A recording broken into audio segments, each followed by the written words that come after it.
Jump off that exhausting hamster wheel and into balanced living with Dr. Marissa. Promise you joy in the mystery.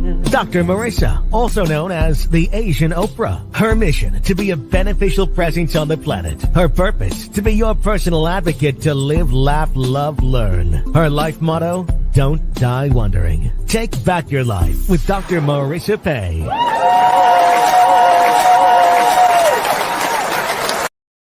And welcome. You're tuned into Take My Advice. I'm Not Using It. Get Balanced with Dr. Marissa, the morning show here on KCAA, CNBC News, NBC News Radio, and NBC Sports Radio Station, AM 1050, FM 106.5, streaming everywhere. iHeartRadio, Spotify, Stitcher, iTunes, TuneIn, Amazon Music, Audible, Rumble, Tiki Live, Podchaser, Spreaker, and a bunch more. And I am Dr. Marissa, and it is Fired Up Fridays with Dr. Marissa and Cynthia Caughie. Good morning. Good morning. I'm so delighted. We already have some thumbs up, people giving us the thumbs up. And if you want to come and chat with us this morning, it is an open invite. If you go to LinkedIn or Facebook, or the big one is YouTube channel, then you'll be able to comment and leave your opinion, because everybody has a right to my opinion and Cynthia's opinion. We're very fired up to be talking today about you and me and authenticity. Wow, that's a new song. Being your authentic self, and the flip side, the imposter syndrome. So that's the topic for today. I want to welcome back every Friday. I'm just delighted to have this businesswoman, mom, author, speaker. I got to meet her in San Diego. Was it less than a year ago? I don't even remember. It feels like we've known each other. Just this year. Just this year. Wow. It doesn't feel like this year. And she is my co-host on Fridays. And thank you so much for all the wonderful messages and the likes and people's comments through the week as they listen. And, I see the eyeballs rolling in. I just love it, because this is an interactive show. And we're going to do our breakfast. You're going to have breakfast with us. But hold on. Let me just give her a formal welcome back on Friday.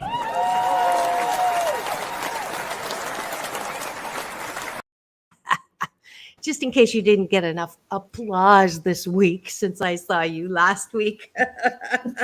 But why don't you go ahead and introduce the gratitude sandwich? Okay, well, every morning we like to have breakfast with the top of the bun, which is gratitude, and the bottom of the bun, which is appreciation. And I would love to start out with my gratitude sandwich. Oh, I did bring coffee this morning. I don't know if you have coffee, but I have coffee. Okay, good. I am grateful for the ability to work from home. Look at me. I'm at home today. I see that. No cool, colorful artwork in your knuckle factory restaurant. Oh, it's on that side. It's on that side. Where is it? See my little cow back there? See my little cow? Yeah. It's cute. It's funny. It's the opposite. This thing. Yes. Yeah. You gotta be on your game here. Yes. And I am grateful to be back from Toronto, to be back in my beautiful beach home. Your turn. Awesome. I am grateful for delicious coffee. I love coffee in the morning. I'm grateful that I already had my coffee and I was one with my coffee, and that we have the ability to, just some people don't have that ability just to go out and grab a coffee. So I'm grateful for that. Your turn. I am grateful for today. I'm grateful to be here. Thank you. I am grateful that my mom is out of the hospital and that she is got like a new attitude about life too. It's funny. Doctors called, said that she was going to die. The nurses said she was going to die. She had a blood pressure of 40, blood oxygen of 40, sepsis, pneumonia, 2 broken ribs from the fall.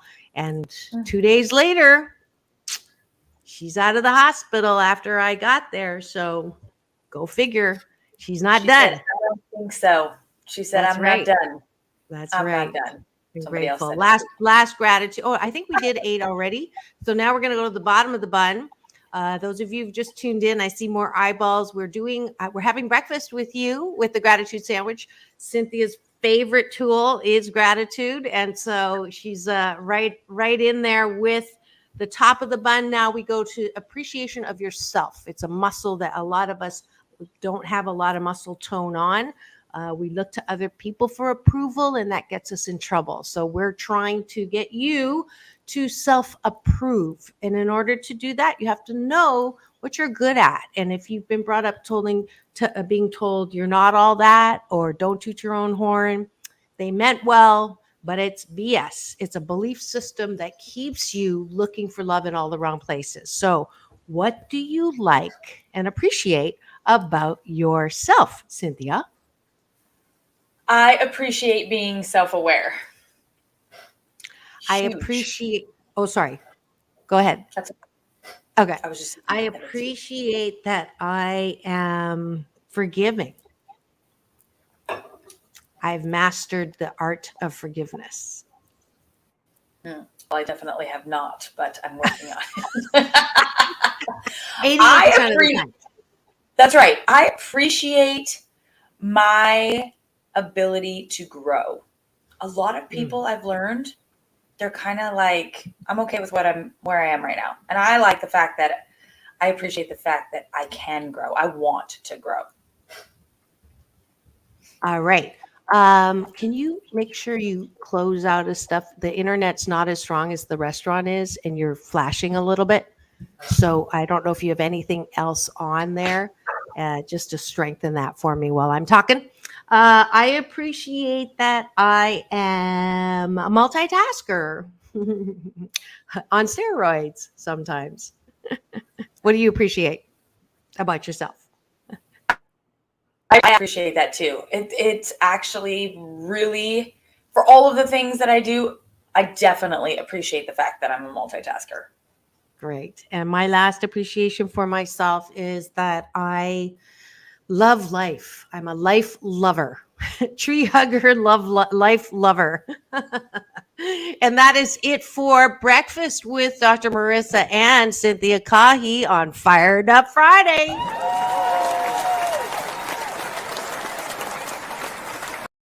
Hopefully it was as yummy and juicy for you as it was for us. And now we're going to move into the topic of the day. And, we just love basically talking about anything. She's Italian. I'm a recovering Chinese non-timid woman who likes to speak my mind and give you my 8 cents worth.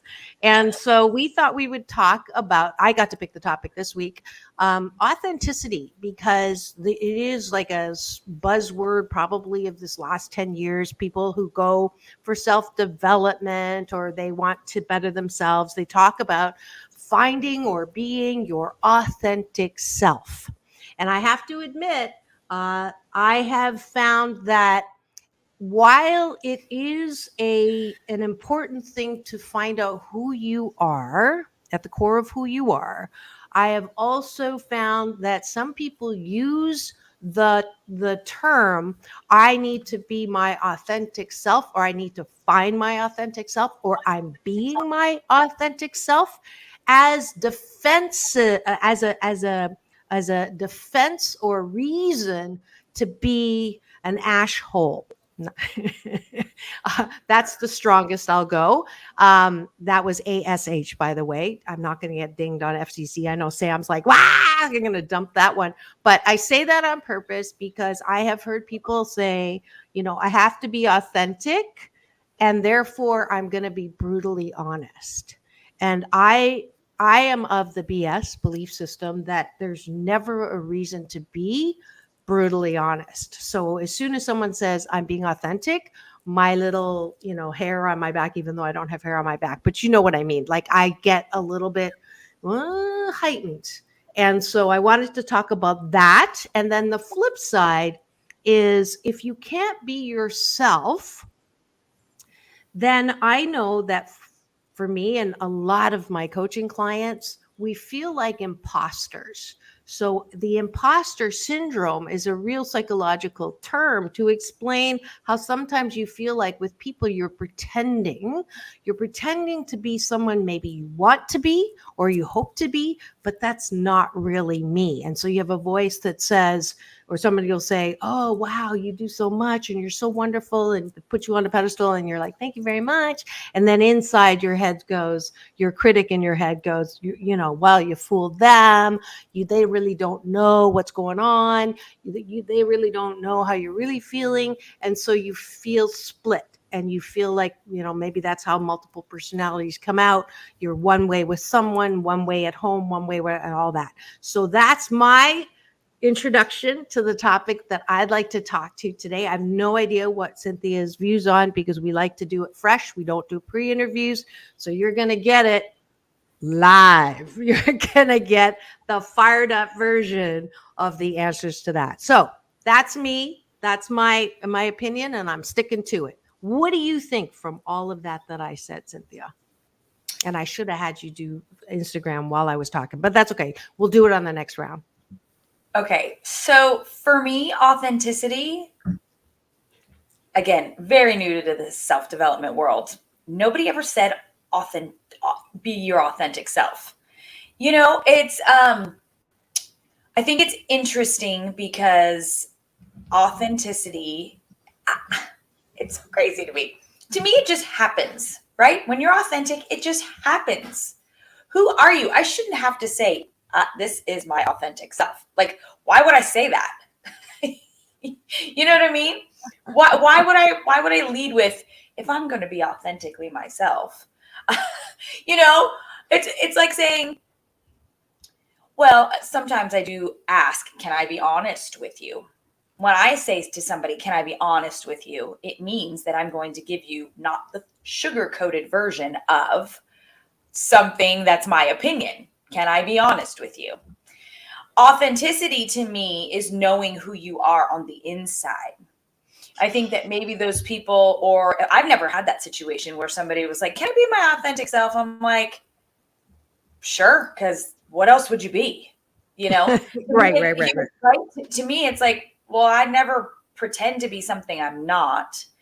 Maybe it comes with the level in which we play. I know that might not sound quite right, but there's different levels to life. When you're a teenager, when you're a young adult, when you're working on establishing yourself as an adult, and now, I hate to say it, but I am a business owner, an entrepreneur, an author, a mom of 3. So that is me. I have grown, I've evolved. That is me. And so now I'm playing at a different level, right? So people don't know all of the backstory. So they want to know, is she being authentic? Right? I've taken all my life experiences. And this is who I am. I'm a loving, caring, driven woman who's constantly evolving to become self-aware, to become the best version of myself. That's me. Right. That's what I do. And it's hard for people because authenticity, I think, can be skewed, right? Because of circumstances in your life. Who are you? But if you know who you are on the inside, then I think the authenticity just comes out. There's no work. There's no charade. There's no mask. There's no behind the curtain look. Authenticity means I am who I am, and this is who I am, and I'm not ashamed of who I am. Yeah. Yeah. And so the flip side, growing into the level that I'm at right now, if I had imposter syndrome and once in a while, I do think to myself, who am I? What am I doing? Who am I to be doing this, right? That's a little bit that comes in when it starts to creep in just a little bit. And I have affirmations, and I say my affirmations, and I root, and I say the gratitude, and I know who I am. And because I have that clarity, then I think I basically, ward off the imposter syndrome. I combat it with those things. So I push it away. It's like, no, you're not going to creep up on me because I know that I am who I am. And that's my authentic self. I think that the way we're raised too, and healthy parents included, is that when kids are defining a sense of who they are, we don't go to school for that. We don't get asked in class, who are you, right? You have your name, you have your role, you're told what to do, you're told to get good grades, you're told to, get along with people and share your toys. And so who are you is a question that I think maybe doesn't get asked enough. So which is why I say I don't have an answering machine. I have a questioning machine. And when you call me, it says, who are you and what do you want? Because I want that discussion. I want you to stop and think, okay, wait a minute, who am I? And and you can do the Instagram now while I'm talking. See if you can get on this time, and I'll see if I can catch it. Although if it starts taking away from the internet on the main screen, I'm going to ask you to dump, because I don't want this broadcast to get affected. We're playing with technology all the time. One of these days we're going to get it perfect. But 88%, we're doing 88%. Great. But I do know, we have a comment. I do know that, let's see what Jean's I'm live. So we're live on Instagram. There you go. I tell them to go to YouTube, and then I don't check it. Nobody used that word in the past. It's way overused today. I agree with you. It's a buzzword everyone uses to sound like they know what's going on, how to be real. That's exactly, you're preaching to my choir, Jean. Thank you very much for that. And what the concept, as Cynthia is saying, is, why does it even need to be defined as, who are you? Because I believe that we are so influenced by what other people want us to be, and we're not taught to ask that question of who are we, that many of, if not all of my coaching clients come to me, and when I ask them, who are you, they'll say, I'm a mother, I'm a business owner, I'm a boss, I'm an employee, I'm a daughter, and all of these are true. They're who you are, but I call them, they are role definitions of who we are. So you are defining yourself in terms of what you do for people, what role you play for people. And there's nothing wrong with that. However, it becomes a trap, I believe. If we only define ourselves in terms of our relationships with others, then when something goes wrong, we become a bad mother, bad consultant, bad. I screw up one line in a speech, and I'm a bad motivational speaker. I'm a bad. So if we only define ourselves in with respect to who we are in relationship and what we perform, that's the imposter syndrome, how we perform to make other people happy, we are in this never ending, too many balls in the air, stuff falls through the crack, and you're constantly chasing 8 different rabbits going 8 different directions, and you are going to be in trouble, because who are you really, right? You're only as good as what you do for someone else. So in my coaching, I talk about, who are you at the core of who you are? Cynthia, at the core of who you are, motherhood aside, entrepreneur aside, all of that. And you answered that question in our gratitude breakfast. At the core of who you are, you're self-aware. At the core of who you are, you're caring. At the core of who you are, those are all of the things that we are fundamentally, so that when shift happens or shiitake happens and you yell at your kids, right? You lose your temper, right? Never happens, right? I lose my temper. I yell at my kids. Never happens, right? Anyways, I know, do I think I'm a bad mom? No, because most of the time I'm caring and loving. I'm a good mom most of the time, not all the time, but 88% of the time, that's my goal. So if you define authenticity in the terms of who are you at the core of who you are, I think it's a Right. brilliant term. But when you Right. use it as an excuse to tell someone that they have, that they should go shopping somewhere else, if they haven't asked you for advice on their fashion, shut the fork up. Don't you don't have to be authentic. Oh, I have to tell you that you look like crap this morning.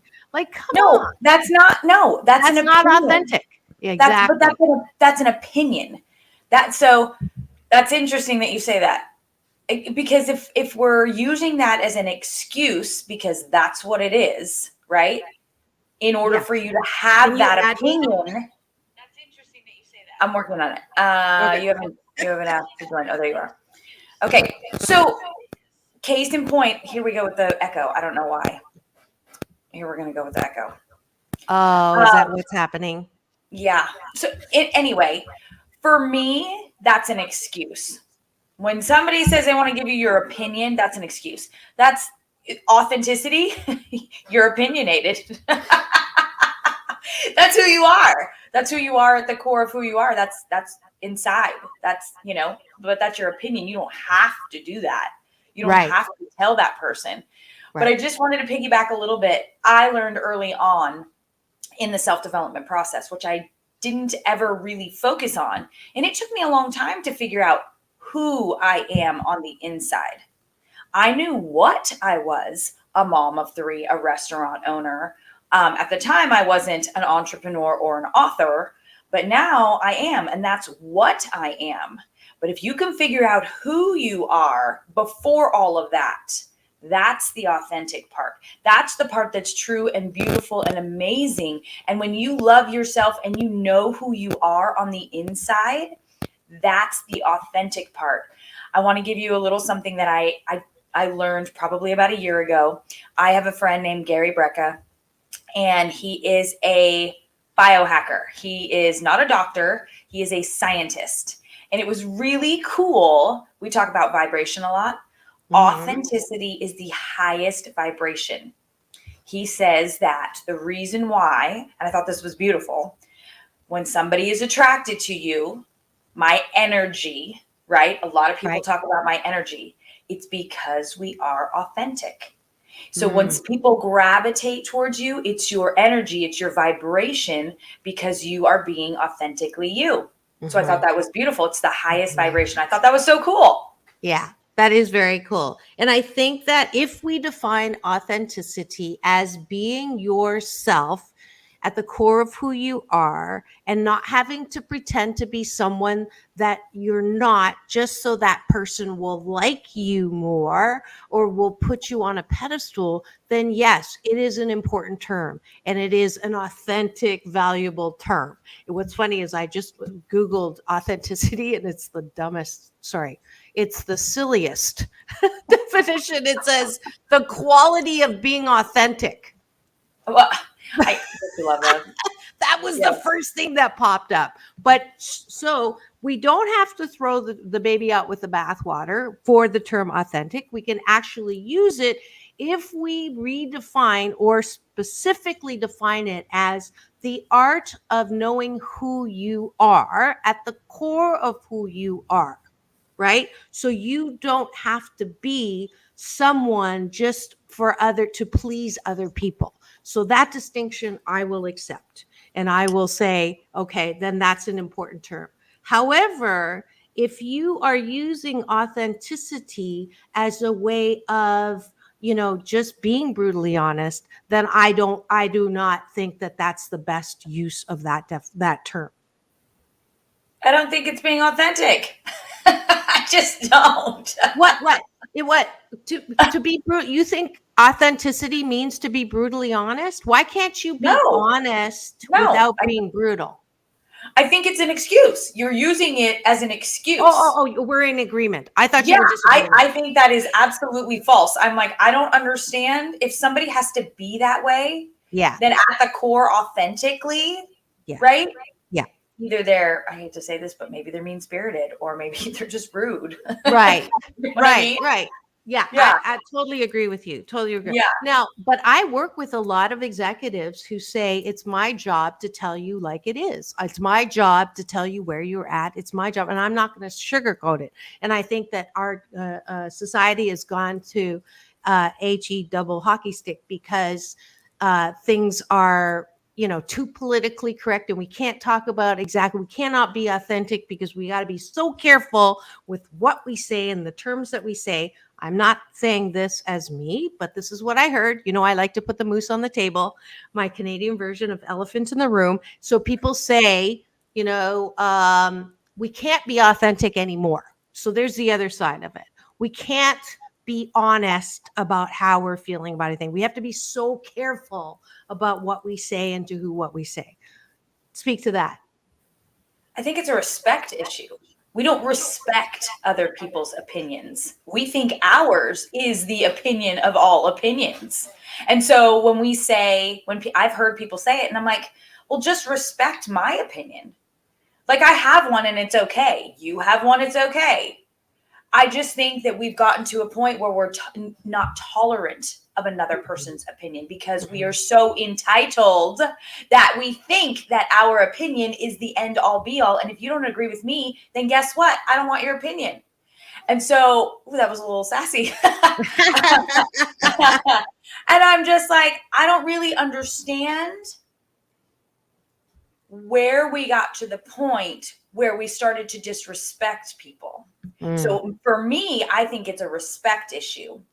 We have lost respect for mankind. We have lost respect for who mankind is. Like, we are living, being authentic people who have opinions, who have feelings.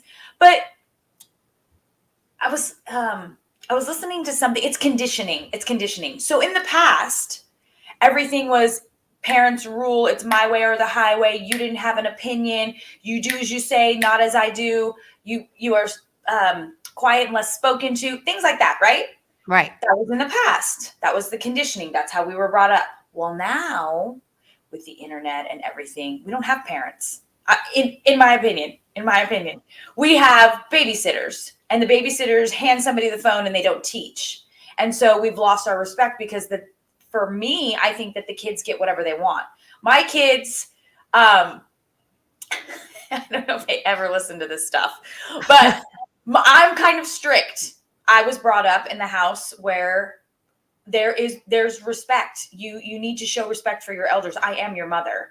You can have your opinion, but it doesn't mean that you're right, and it doesn't mean that you're going to get your way. And so I think the conditioning starts young because we're not telling them you don't get your way. And so every time something happens, they're like, here you go.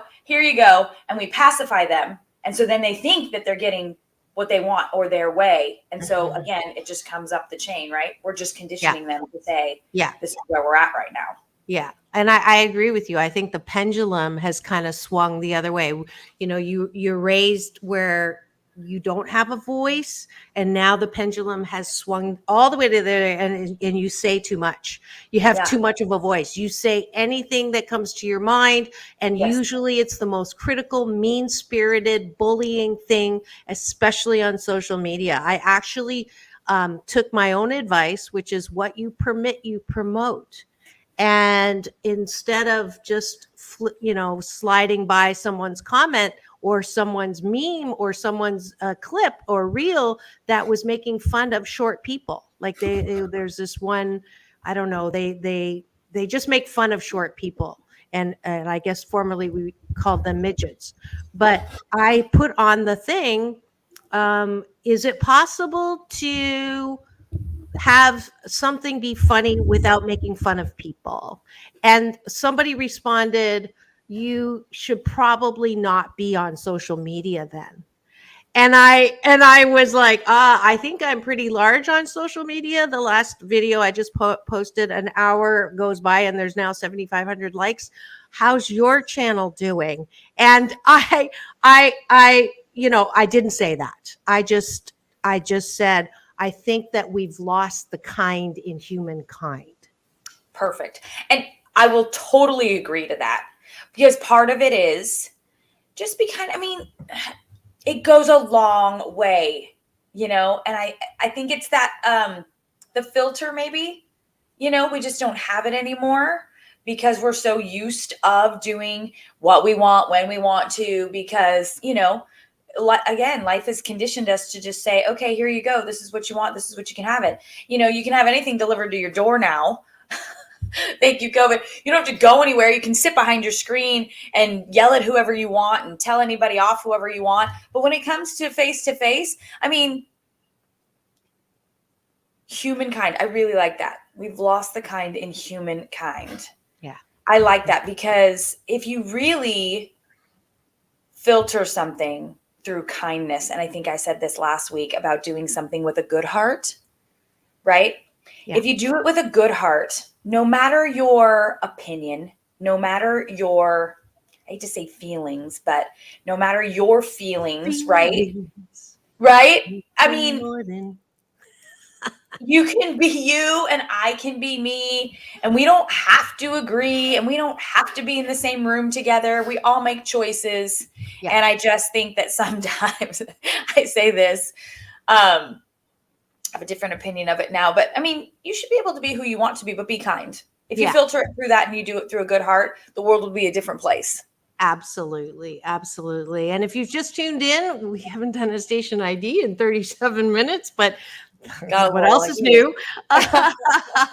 You're tuned into Fired Up Fridays with Cynthia, Caughie, and Dr. Marissa here on Take My Advice. I'm Not Using It. Get Balanced with Dr. Marissa and Cynthia Caughie. And we're going to be right back on this show about hope and happiness. We're talking about authenticity, and we'll be right back with more after the station ID and a little commercials. We'll be right back here on KCAA, the station that leaves no listener behind. Let's see if Sam was listening.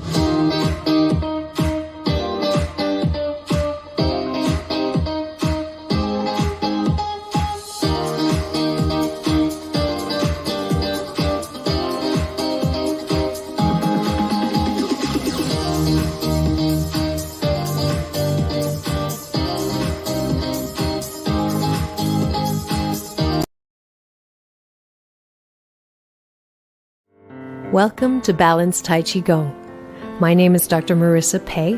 For the next 28 minutes, we will be slow dancing with the universe in a moving meditation that promotes inner peace, one breath at a time. Just follow the sound of my voice and move with me as I guide you through this ancient wisdom through New Thought practice.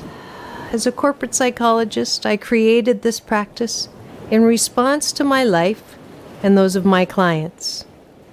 We were professional, high achievement-oriented, multitasking control freaks and exhausted. No matter how many successes, it was never enough. That, coupled with a painful life experience, led me on a quest to find another way to live and back to my Chinese roots. If you practice regularly, I can promise you that it will impact all health vortexes. Body, mind, spirit, soul. You will be in a place of balance and inner peace the way we were created. 谢谢. Be my partner, dance with me, just hold on.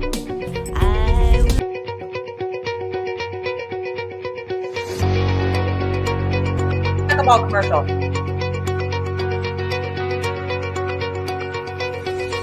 I love it.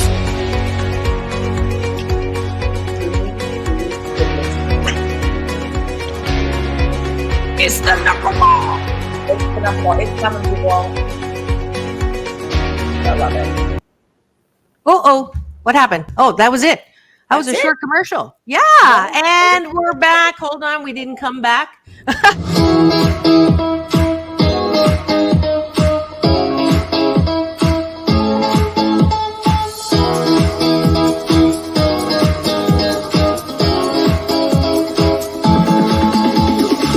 Take back your life with Dr. Marissa Pei.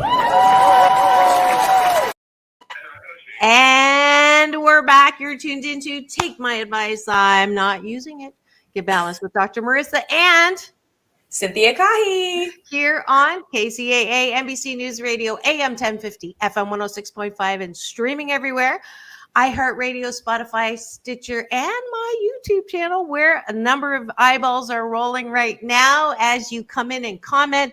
Welcome to Jean, who made a comment earlier. You're welcome to put your chat in the comment, and I'll put it up on the screen. We are also live on Instagram at Doc Balance for me and Cynthia Caughie for Cynthia. So please do go there as well, as you can give us the thumbs up or hearts or whatever as we continue this broadcast. And it is Fired Up Friday. And so we are getting fired up. I did get a little fired up. I did. About authenticity today. And UP stands for Unlimited Possibilities. And that's the kind of frame that we would like to give you as you fire up into your weekend. So any reflections while the commercials were going let's finish the commercial. If you're in Santa Rosa, you must go to get a knuckleball that is in the process of being trademarked, I think, as a delicious food item. And then if you're in the Southern California area, it is the last week of the month. This Saturday, I will be teaching my once a month Tai Chi, Chinese yoga, moving meditation that promotes inner peace, one breath at a time. You can get more information on either one of those, drmarissa.life for me, and for you, where do we go to find out about the restaurant? At Home Run Pizza, Larkfield. Larkfield is the city that we're in. Wonderful. And so I have a website. We have Instagram. We have a new Instagram you should follow at Get Knuckleballs. It's going to be amazing. This is part of, so here's the other flip side, right? We were talking about imposter syndrome. Yes. So this is a good case in point. I'm in the process of bringing the knuckleball to market. Nobody in my immediate circle has done anything like this. Nobody in my family has done anything like this. So imposter syndrome once in a while will creep in. And we talked about this just a little bit, where I do my gratitude. I know who I am. I have my affirmations. Faith over fear. Fear creeps in, and that's part of the thing that gives you the imposter syndrome. Who am I to do this? How can I, it happened when I wrote the book. Who am I to write a book? I started to freak out. At one point I was like, oh my gosh, people are going to read this and oh my gosh, they're going to know me. And you get to this point. So with the knuckleball and bringing it to market, again, I have to rely on people. Who am I to do this? I'm a businesswoman, but now this is a new facet. This is a new hat to being a businesswoman. This is owning something that, one, is trademarked, done. Now we are in the process of packaging and manufacturing. So you will be able to get a knuckleball anywhere. So now this is my new thing. My tag is, have you ever tried a knuckleball? If you haven't, well, you will soon, because you'll be able to go online and order it. So part of the process is, oh my gosh, can I do this? I don't know about this. I think a little bit of the imposter syndrome is the unknown, right? The clarity, you don't necessarily have the clarity. I have to rely on other people. So faith comes in. I believe in me. I know inside that I have the courage and confidence to live my true potential, which is crazy. But I say that often when I get to new levels and I don't know what's the next step. So yeah, totally. Yeah. Great point. Fear. I actually define fear as future events already ruined. That's what fear stands for. Because, and we have a tendency to do worst case scenario, or as I say, MSU University, you make shiitake up. So, and you're not going to be the most positive about it if you're a worry wart. So I know what that's, here's the point on the fear and doing something you've never done before.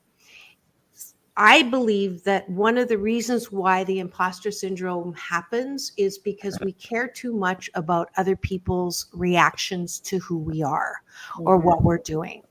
If we didn't care so much about someone else's opinion of us, then I don't think we'd be afraid so much to be who we are. But because we care too much about what someone else's assessment is of you, then we do things or say things that aren't authentic. Does that make sense? So if you're trying to impress somebody and their opinion matters more than your own opinion of yourself, you may do or say something that is not really your authentic self. And I'll give you an example. We grow up in a school system where raise your hand if you have the right answer. Do they ever say who has the wrong answer?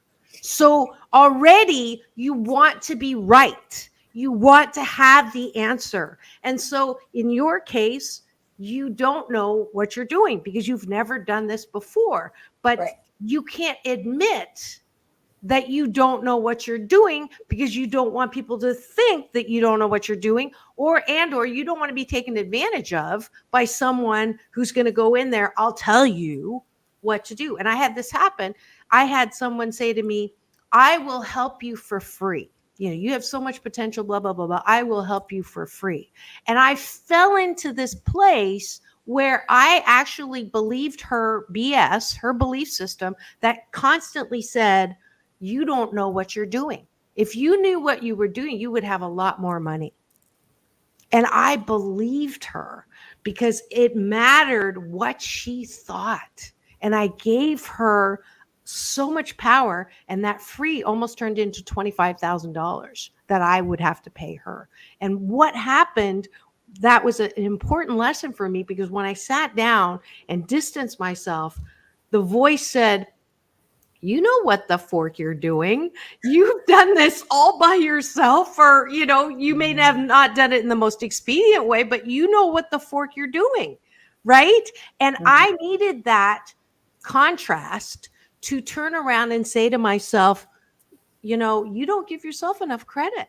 You look to other people to give you the kudos or give you the pat on the head or to give you the thumbs up, when you have to really do that for yourself, or you're going downhill. You're not going to, if you can't approve of yourself, how the fork do you expect other people to approve of you? I'm known for saying that, and that's the reason why. It's absolutely true. I mean, we have to have a good sense of self. Self-aware, self-compassion, self-confidence. You have a lot of things that you have the power to do on the inside. We don't give ourselves enough credit as a person for our experiences and what has happened to us. Intuition is huge. And there's different parts to the intuition, but I do believe that we need to listen to it more. What? Our intuition. What? Because it's what do they say? You said listen. You said listen. Anytime someone says listen, I say what? Sorry. But we have to listen to ourselves. Yeah, totally. Okay, so here's something. So when I say listen to ourselves, we should say, I should clarify a little bit. Don't shit on yourself. That's right. Listen to your gut. Your head sometimes doesn't tell you the truth, right? Your subconscious tells you something different sometimes. And so this is the self. You have to be self-aware. You have to know the difference. You have to know the difference between your intuition and your subconscious. Your subconscious is telling you the little things in your head that it knows that it's trying to save you from, that it knows that it wants to protect you. So with affirmations, I say, do you listen to yourself or do you talk to yourself? So I caught myself right there. So there's two different things. And again, this is when self-awareness really, really, really is important. And we don't give ourselves enough time. We don't give ourselves enough credit, right? We discredit ourselves. If we know ourselves at the core, if we really have the self-awareness of who we are, if we've done the work, then the little things fall into place. And one of them is listening to your intuition. Yeah. Yeah. I call that subconscious that you're talking about, your critical voice. And people will say, some coaches will say, kill the bitch, kill the beach, kill Sam. I hope you got that one. FCC regulation. So that's what happens when we get fired up. It's your fault. So the critical voice in our head, which I think it's important to name. So mine's called Rose. Guess what my mother's name is? So that is the one that says, no, do you really know what you're doing? And you really can't do that. And you're not all that. And everybody, your mother was right. You really are not that special. All of that critical horribleness. The flip side to the critic is protection.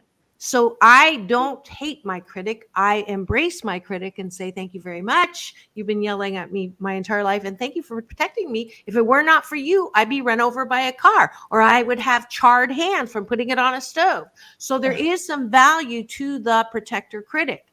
But I also agree that deep down knowing voice that I call my UPS man, my universal power source, who delivers every morning when I pray and meditate, that intuitive connection, that's my connection with that power. That's the one that says, you can do this, honey. You can do hard things, honey. You're wonderful, darling. You're amazing. You are loved, lovable, and loving. And that's the voice that we don't necessarily hear because the critic is so strong. So the work if you want to be beautifully authentic instead of brutally authentic, the beautiful authenticity comes from knowing who you are at the core of who you are, which is a beautiful child of a friendly universe who's loving, lovable, and loved most of the time, 88% of the time, and wrapped in a warm blanket of worthiness.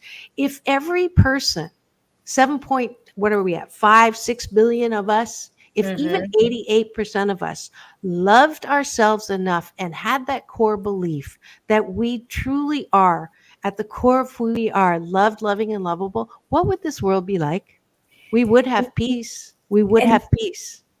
And that's why I spread as much of the self-development as I possibly can, because it changed my life. So one of my affirmations is I share very well. And I say that because I am a true product of all of the things that I am practicing, because I know, right? I know in my core who I am. Yeah. It took some work. It took, consistency. It took hard questions. And then once I had those questions, I had to dig deep and see who I was. And a lot of people don't take the time to do that work. And so that's why I keep sharing it.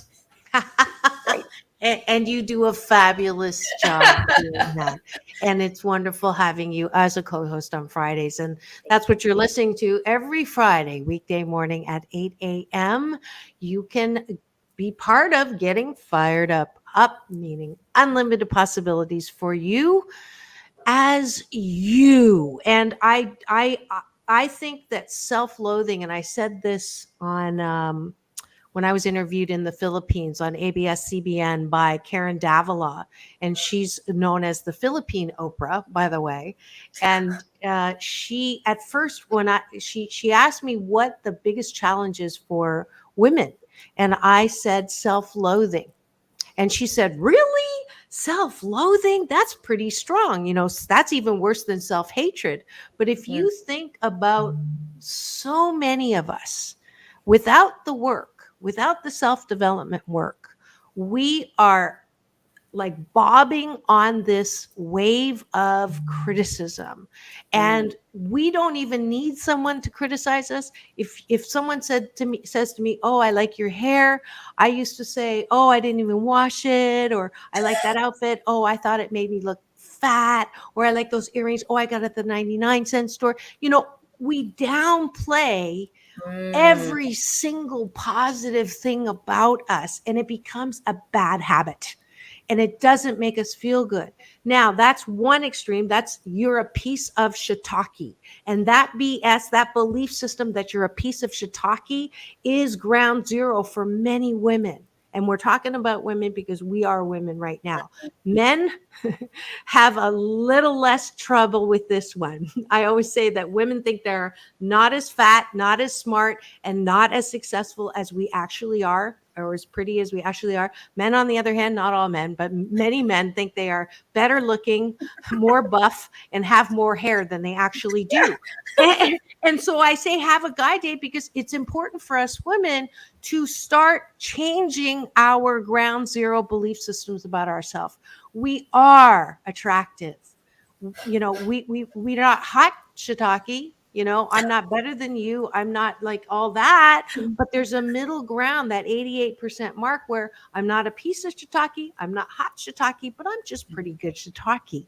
And if you're out there thinking that you're a piece of shiitake, stop it.